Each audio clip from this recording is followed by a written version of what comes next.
Melanjutkan video sebelumnya, Ye Sen membayangkan ketika masa lalunya bersama Luo Luo.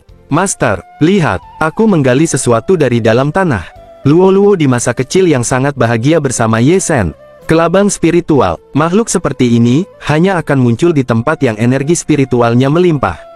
Luo Luo, sepertinya kita datang ke tempat yang tepat. Tapi Master, kenapa kita harus mencari tempat untuk menanam obat-obatan? Ye Sen pun tersenyum tipis. Lanjut Luo Luo berkata, bukannya seorang kultivator tinggal duduk dan bermeditasi dari senja hingga fajar. Memang benar. Lalu Ye Sen menjelaskan kepada Luo Luo. Tapi apa Luo Luo ingat kenapa Master mendirikan sekte Xuanji? Luo Luo kebingungan, namun ia tetap menjawab pertanyaan Ye Sen. Di masa-masa sulit, mencari surga membuat orang miskin pun memiliki harapan. Benar, inilah yang kuinginkan. Tapi hanya dengan memiliki kekuatan supranatural yang hebat saja. Kekuatan sejati harus bermanfaat pada dunia. Hari ini, aku dan Luo Luo menemukan tempat ideal untuk menanam obat-obatan, yang mungkin akan membantu banyak orang di masa depan. Kedekatan Ye Sen dengan Luo Luo sudah seperti keluarga, meski mereka tidak terikat cairan merah. Luo Luo suka Master, dan juga yang ingin Master lakukan. Ye Sen pun menuntun Luo Luo masuk ke dalam Foodie Cave. Tenang saja, Master, Luo Luo akan mengubah tempat ini menjadi surga impian Master. Oke, mari kita gunakan berkah Luo Luo dan menamai tempat ini sebagai Gua Foodie. Aksara Cina yang digunakan dalam Foodie, memiliki arti berkah. Kembali ke situasi sekarang, Ye Sen begitu menyayangi murid-muridnya termasuk Luo Luo. Terlihat dia sangat senang akan segera bertemu Luo Luo. Jadi ingat masa lalu, Luo Luo kini telah menjadi seorang wanita yang terkenal. Apa ya namanya? Wanita berubah saat mereka beranjak dewasa. Selagi membayangkan kenangan saat bersama Luo Luo, Ye Sen menyadari sesuatu. Dua gadis yang berpura-pura tidur itu, mungkin sedang mengejar tubuh palsuku sekarang. Aku harus berterima kasih pada Jenderal Guguk itu, karena sudah memperlihatkan kekurangannya. Itulah satu-satunya cara, agar aku bisa kabur dan menghindari mereka. Tunggu, tidak baik mengerjai orang. Aku akan menyelesaikan masalah ini lebih dulu, dan kemudian berdamai dengan mereka. Mereka seharusnya tidak bisa mengejar tubuh palsuku secepat ini. Lalu terlihat Xiao Qiao yang berdempetan dengan Xiao Chun, mereka bersembunyi di balik pohon. Dengan wajah yang merah, Xiao Chun berkata, apa yang kau lakukan? Tiba-tiba Xiao Qiao menutup mulut Xiao Chun, lalu ia memberi kode agar Xiao Chun tidak bersuara. Jenderal, jangan berisik. Lalu Xiao Qiao menatap tajam ke samping. Jika ini membuatnya mengalami trauma psikis, maka dia bahkan nggak akan mampu mengangkat kepalanya.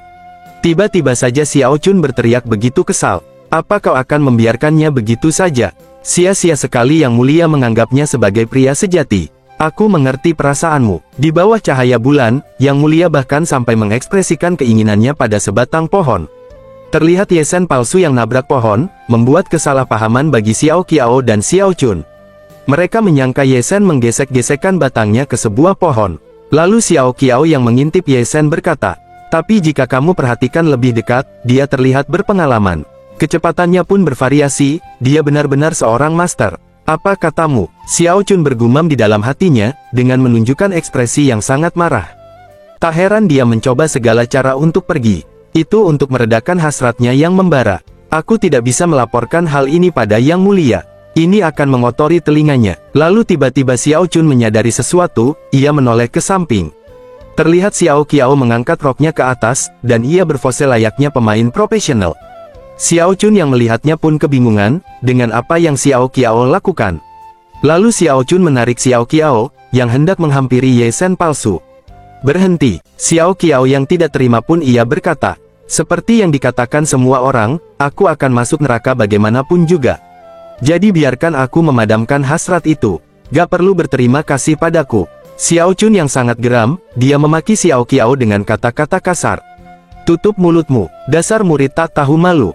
Pindah ke Ye Sen, dia yang bersin karena jadi peran utama, di pembahasan antara Xiao Chun dan Xiao Qiao.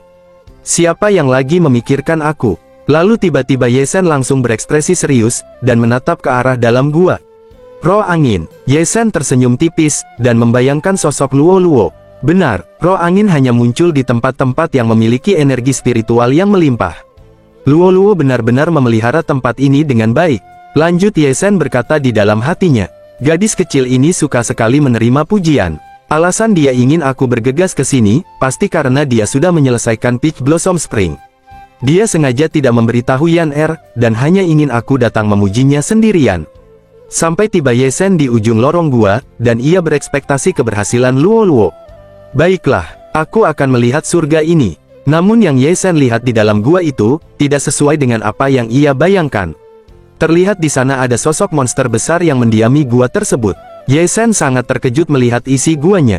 Di mana surga yang dijanjikan? Tiba-tiba saja monster tersebut menyerang Ye Shen. Ye Shen menatap tajam monster itu, lalu ia dapat dengan mudah membelah monster itu, menjadi dua bagian dalam satu kali tebasan.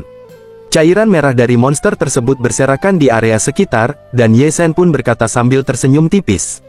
Kamu menang. Lalu Ye Shen mengambil ancang-ancang, untuk menghentakkan pukulannya ke lantai gua.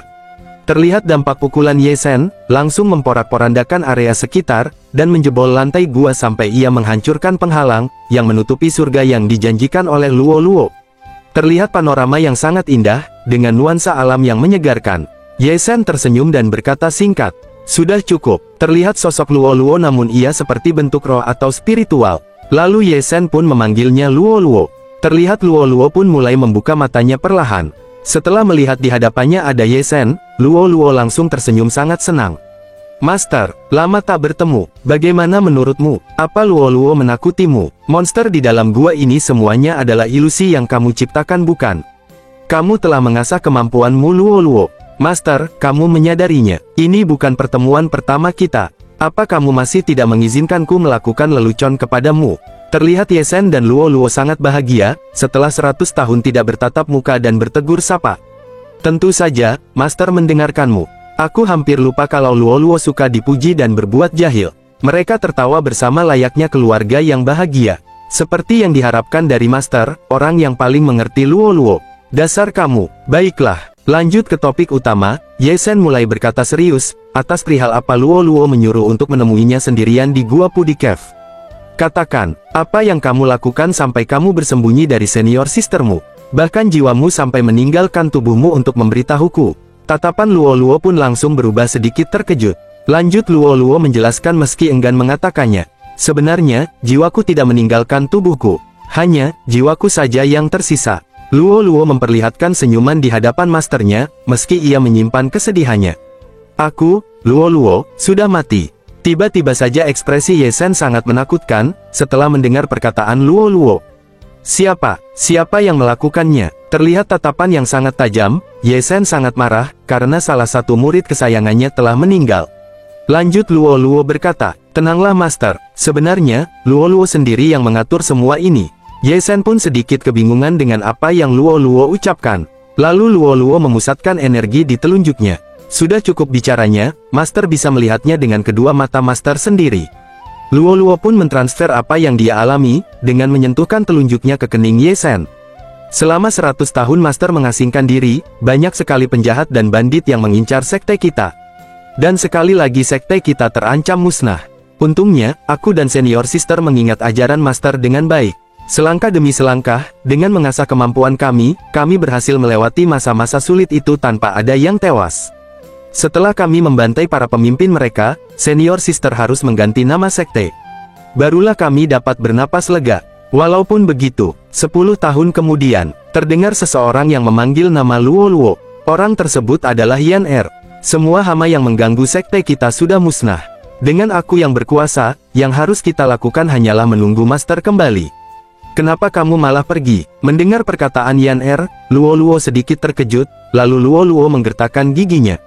Lanjut Luo Luo membuat alasan agar ia bisa pergi dari sana. Karena kamu terlalu berlebihan. Gak boleh makan manisan, gak boleh begadang, bahkan gak boleh turun ke ladang.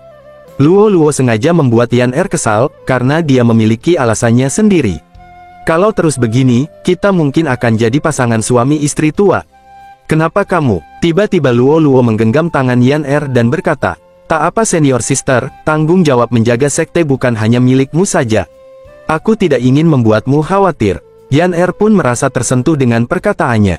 Luo Luo, untuk membuat suasana tidak mengharukan, Luo Luo pun mengejek Yan Er. Saat kamu sudah tua dan keriput, aku mungkin akan menjadi kesayangan Master setelah dia kembali. Apa kamu mau itu terjadi? Yan Er pun mengejar Luo Luo yang menjauhi darinya. Kata-katamu terlalu kuat, untuk seorang tukang makan sepertimu, jangan lari.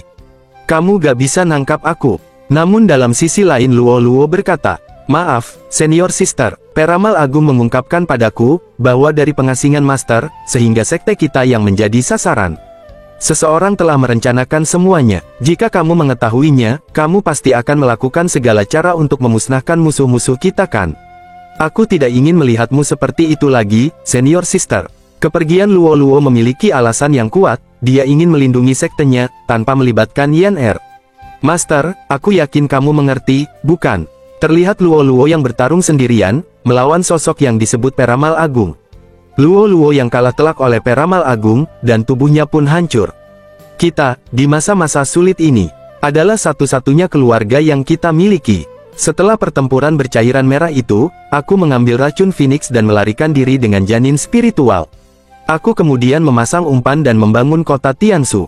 Dengan itu, aku menyuruh Zhang Kong menunggumu terlahir. Pasti Senior Sister mengira aku masih hidup. Luo Luo tertawa, meski ia harus menjadi bentuk yang sekarang, demi melindungi sekte. Tapi Ye Shen yang mendengarkan sudah sangat marah, tak kuasa mendengar pengorbanan salah satu muridnya. Sebenarnya, aku tidak akan mampu menahan janin spiritual selama 3 atau 5 tahun lagi. Kamu ada di sini, adalah hal yang baik Master. Ye Shen menunduk tidak menampakkan raut wajah yang baik, sedari awal dia mendengar dan melihat yang dialami Luo Luo. Lalu dengan nada yang dingin dan ekspresi suram Ye Shen berkata, kau sudah bekerja keras Luo Luo, Master mengerti. Jangan khawatir, aku akan mendapatkan wadah baru yang kuat untukmu.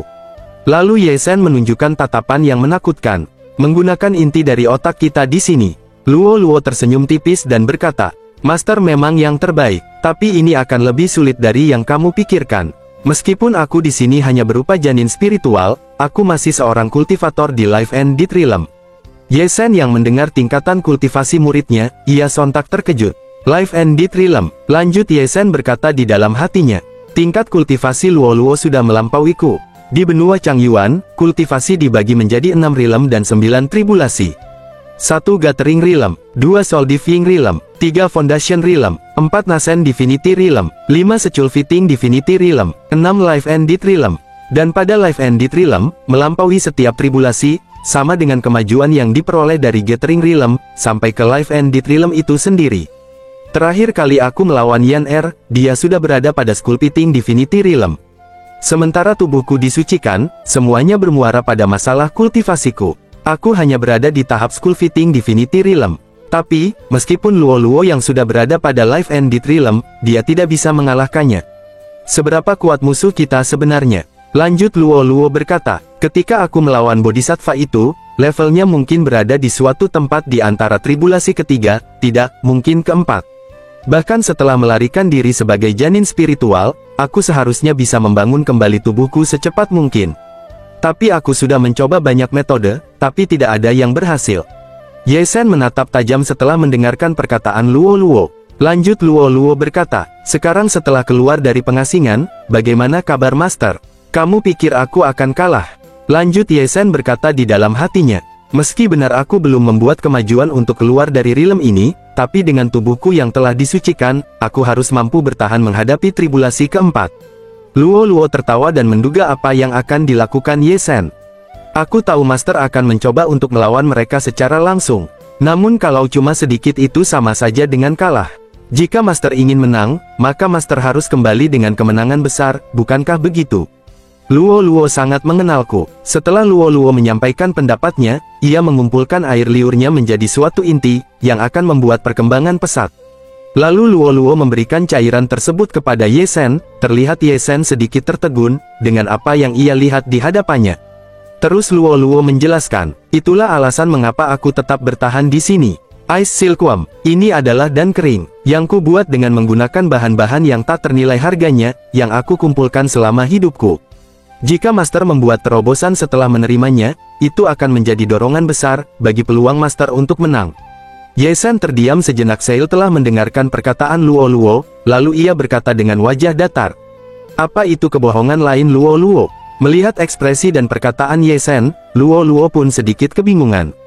Lanjut Ye Shen berkata, dengan pil luar biasa ini, kenapa kamu tidak menggunakannya untuk dirimu sendiri? Meskipun berupa janin spiritual, buatlah terobosan dengan itu, dan peluangmu untuk membentuk kembali tubuhmu, akan jauh lebih besar. Belum lagi, bahan-bahan yang disebutkan tak ternilai ini, tidak berbeda dengan yang pernah kulihat 100 tahun lalu. Yang tidak memiliki efek seperti itu. Luo Luo, Ice Silkworm ini, kamu buat dengan janin spiritualmu sendiri. Luo Luo tersenyum, karena Ye Shen mengetahui asal-usul cairan itu dibentuk. Lalu dia tertawa terbahak-bahak, karena triknya itu tidak bisa membodohi Ye Shen. Karena Ye Shen tahu jika cairan itu ia gunakan, maka bentuk spiritual Luo Luo akan melemah dan menghilang sepenuhnya. Sebab itu ia tidak menginginkan cairan tersebut. Seperti yang diharapkan dari Master, Luo Luo kalah kali ini. Lalu Ye Shen hendak pergi, dengan membawa beban yang selama ini dipikul oleh Luo Luo sendirian. Tunggulah di sini, jangan khawatir tentang terobosannya. Master akan segera kembali. Ye Shen dengan tekadnya, dia ingin membalas pelaku yang membuat Luo Luo menderita, terlihat tatapan tajam dan serius. Namun tiba-tiba, di saat Ye Shen lengah, Luo Luo menembus tubuh Ye Shen dengan tangannya, sambil tertawa Luo Luo berkata, "Kamu tertangkap Master." Lalu terlihat cairan yang sebelumnya Ye Shen tidak ingin menggunakannya, oleh Luo Luo ditanamkan langsung ke tubuh Ye Shen secara paksa. Yang membuat Ye Shen berteriak dengan sangat marah, "Luo Luo, itu janin spiritualmu, ambil kembali." Terlihat Ye Shen langsung termenung, dan sedikit demi sedikit bentuk spiritual Luo Luo pun menyusut, lalu menjadi bentuk aura yang mulai merasuki tubuh Ye Shen.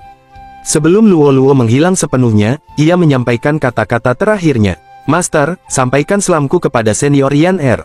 Lalu Ye Shen pun mengingat kembali, saat-saat bersama Luo Luo dan Yan Er, di masa lalunya yang sangat bahagia. Kalian berdua adalah orang yang paling kusayang. Dan video pun bersambung.